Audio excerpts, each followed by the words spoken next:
Welcome back, everybody. Today we got another Kevin Samuels classic. And trust me, this one goes left fast. Hello?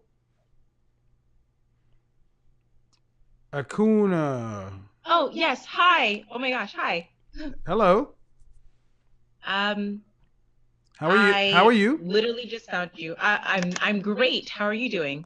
Good. How do I pronounce your first name? Oh, you can call me Akuna. Everyone does. I guess Okay. I'm not looking at the little comments thing because I know you said it's important not to look. Yeah, I prefer you to close the window, honestly. But go ahead. Why can't queens keep a man, or why can't queens get a man? You know, it's actually kind of funny.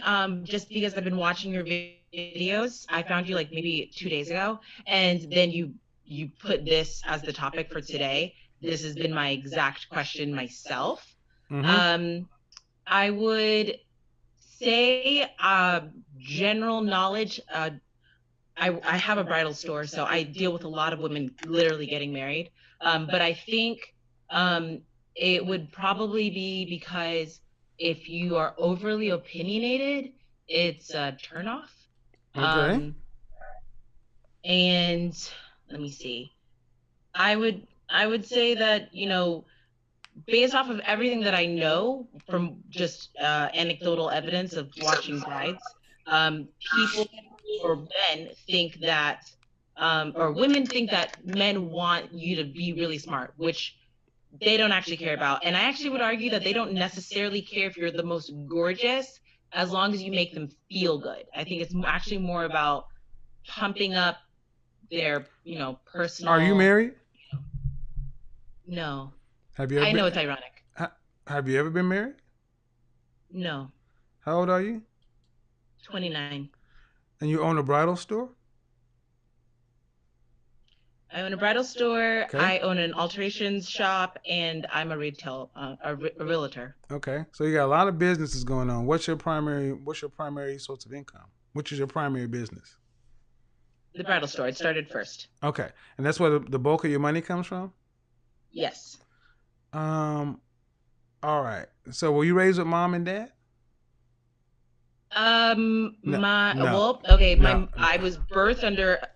Short answer is yes, I guess. But my mom and dad were married, divorced at 2. My mom remarried at 9, got divorced when I was like 25. Where's your biological father, though? Jersey. He was not in the house with you? No. You weren't raised with mom and dad? Okay. You had mom and stepdad? Well, that's not mom and dad. Did you have any siblings? I have a brother and a sister. Are they older or younger than you? Younger. I'm the oldest. And how old is your brother and how old is your sister? Brother is 20, sister is 14. Okay, so you're much older than they are.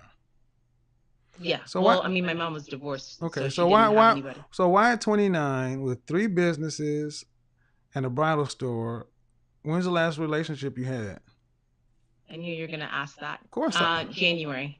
And how long was that relationship? 8 months. And how long was the longest one prior to that? 2 years. How long ago was that one? I've had 2-year relationships. So the most recent one, I guess, was when I was 25 or so. I don't know. You tell me. 25 to 27? Yes. And then what about the 2-year one before that?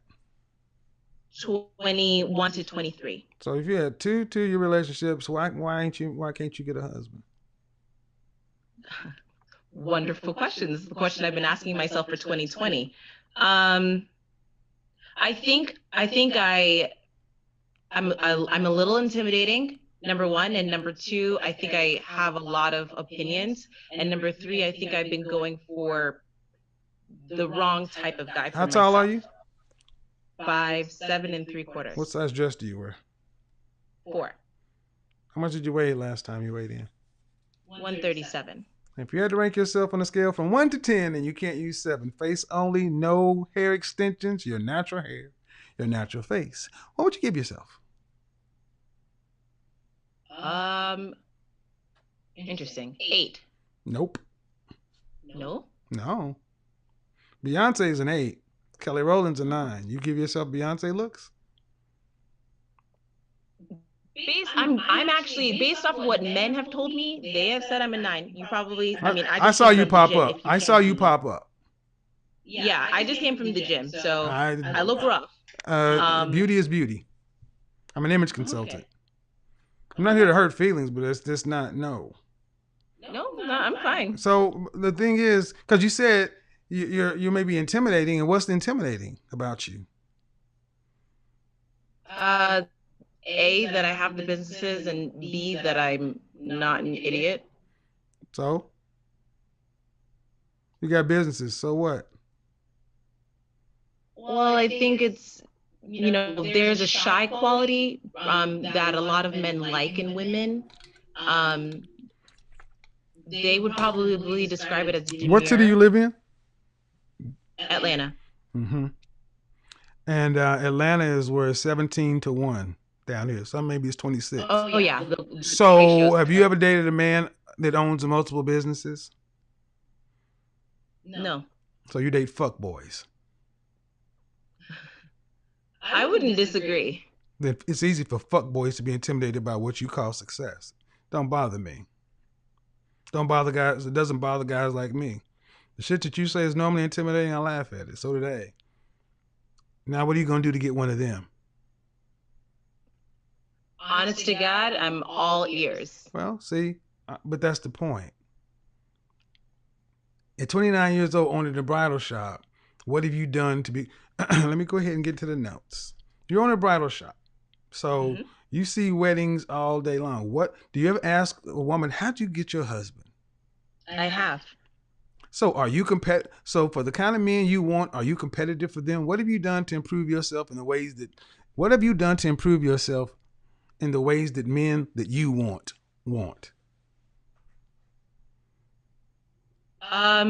Well, I work out so that way not only am I small, but I actually have like a nice butt, a flat stomach. That's good. Atlanta is, but that's good. Atlanta, all you gotta do is go over to shops at Buckhead, and there are a lot of women down here work out, so that's standard. That's good. Keep going. I make sure that I am eloquent, which means, I'm trying to keep well read so that way I can carry a conversation and not, be a dullard. I am trying to find like some activity in which I can interact with the kinds of men that you're talking about. So what do they want? I mean, what do they want from their woman? They want her to be pretty. They want her to be submissive. They want her to cook and clean, and they want her to make him feel good, physically and mentally. Okay. That's a fortune cookie. That's very general. They want her to be feminine. They want her to be submissive. Okay, let's take it that way. Are you submissive? I can be. That's a no. See, that deflection shit doesn't work for me. So you might as well just give me the answer. Because if you can be, that means you're not in general. So I would be submissive if I could meet the right guy to be submissive. That's bull fucking shit. You don't meet the man without being what it is you already. See, what I just asked you is, what do they want? And I asked you, are you doing stuff to be competitive with what these men want? You gave me this laundry list of shit that you felt like doing. Nobody cares about if you're well read. I asked you, what do they want? And you said they want you to be feminine, they want you to be this, want you to be that. And I asked you the first thing, are you that? No. It's on your list. First thing out your mouth, feminine. Are you that? No.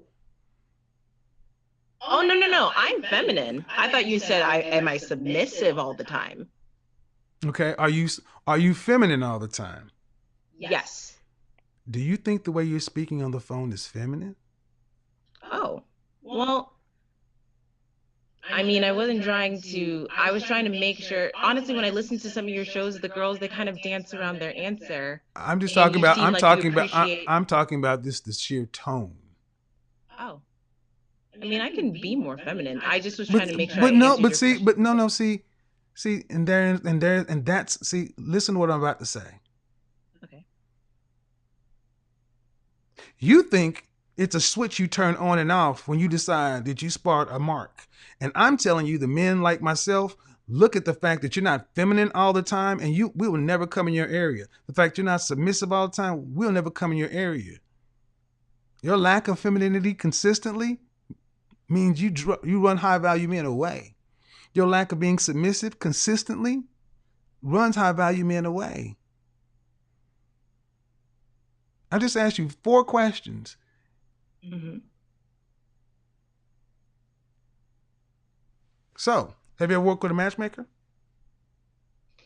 No, it's something I'm looking into. Okay.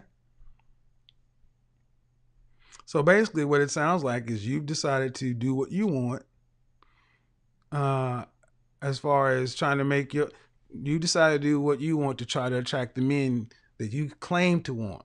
But the things that they want, one, even if I agreed with what you said, you don't do them. I don't agree with what you said wholly, but even if I agree with them, you don't do it. That's a problem. Okay. I agree that I do switch on my femininity on and off, partly because of my job.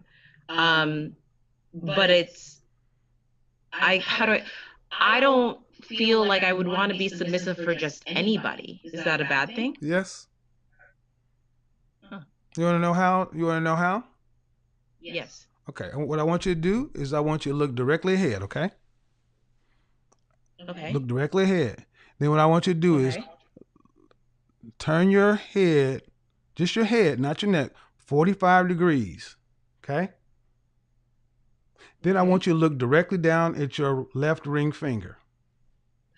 Okay. Is it wide open? It is. There's your fucking answer. Your inability, you think you want, listen, don't talk, listen. I am. Black women like yourself think this is a game. I'll be submissive for my man. I'll be feminine for my man. But you can't get a man until men spot you as feminine and submissive. Until then, you'll get fuckboys. Men like my dudes would pass right by your masculine ass. With that loud projecting voice. That shit is like nails on a chalkboard. And it's not like you're intending to do it, but that's just who you are. Oh, sorry. That's how you talk.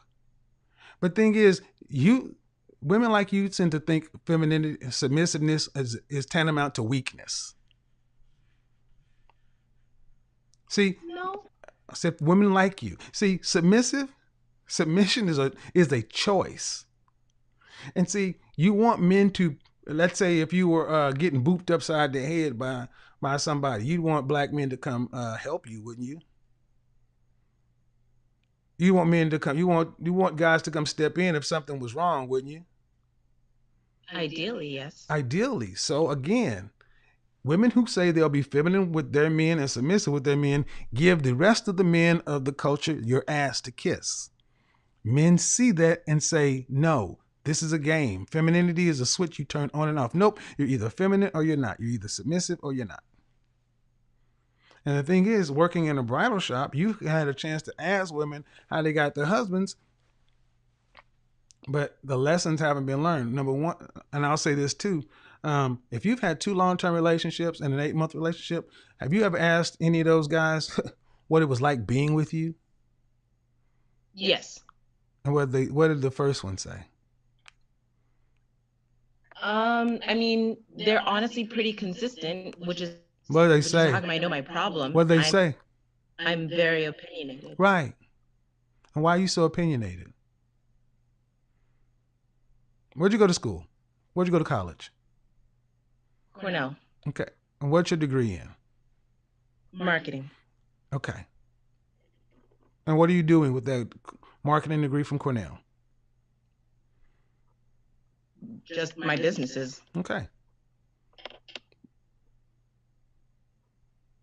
So, did you need to go to Cornell to do what you're doing? No. So what does Cornell do for you? The idea It gives when I you was it younger. gives you ego.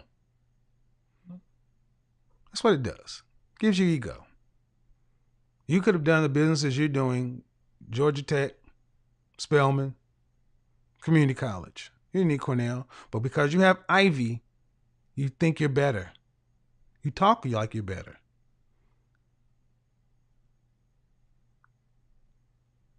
I mean, you have no room to be opinionated. You got a piece of paper that says you went to Ivy. Congratulations.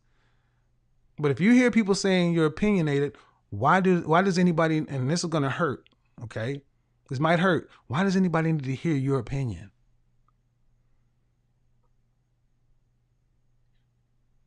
Unless it's about you're a place where you're a subject matter expert, like being like weddings, or like any other things you do for a living.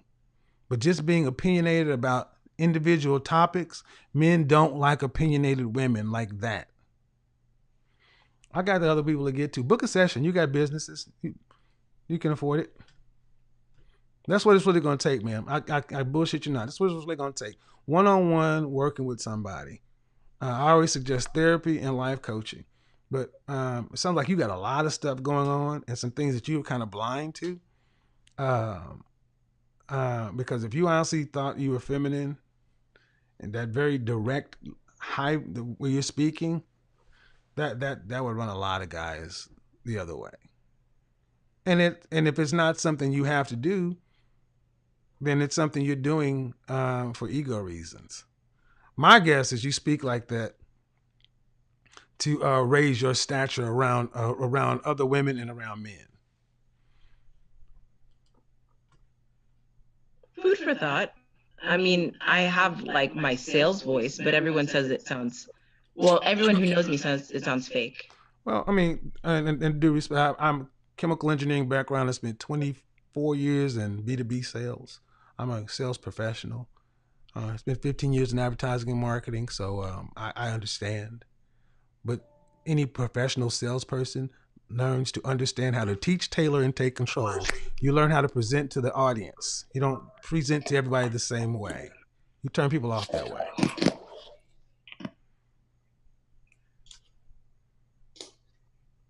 Well, thank you. No problem. No problem.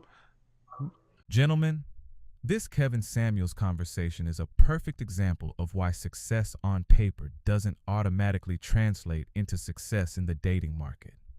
She's 29, unmarried, has 3 businesses, including a bridal store, and says she's been trying to figure out why she can't find the husband she wants. And honestly, she's already diagnosed part of the problem herself. She says she's opinionated. She says she may intimidate men, and she admits she may have been choosing the wrong type of men. Then Kevin asks the question that changes everything. What kind of man are you actually trying to get? Because she's clearly ambitious. She's educated. She's financially independent. She's physically active. She's articulate. But Kevin wants to know whether she's actually optimizing for the qualities that the men she wants are looking for. And then she tells him what she believes those men want: beauty, femininity, submissiveness, someone who makes him feel good. And Kevin immediately asks, "Are you submissive?" Her answer, "I can be." And Kevin catches it immediately, because "I can be" isn't the same as "I am." That's the heart of the conversation. If you're trying to attract a particular type of partner, you can't just create a checklist of what he should want while ignoring whether you already embody the qualities you're describing. And gentlemen, this applies to us too. If a man says he wants a feminine, loyal, emotionally stable woman, he needs to ask himself whether he's actually the kind of man that woman wants. The dating market works both ways. You don't just interview somebody for the position. They're interviewing you too. And that's where her business success becomes interesting. Owning 3 businesses is impressive, but Kevin's question isn't whether she's successful. It's whether her success has translated into the kind of relationship skills and environment necessary to get the husband she wants. Subscribe, hit the notification bell, and tell me in the comments. If you know exactly what your ideal partner wants, should you be willing to change yourself to become more compatible? Or should the right person simply accept you as you are?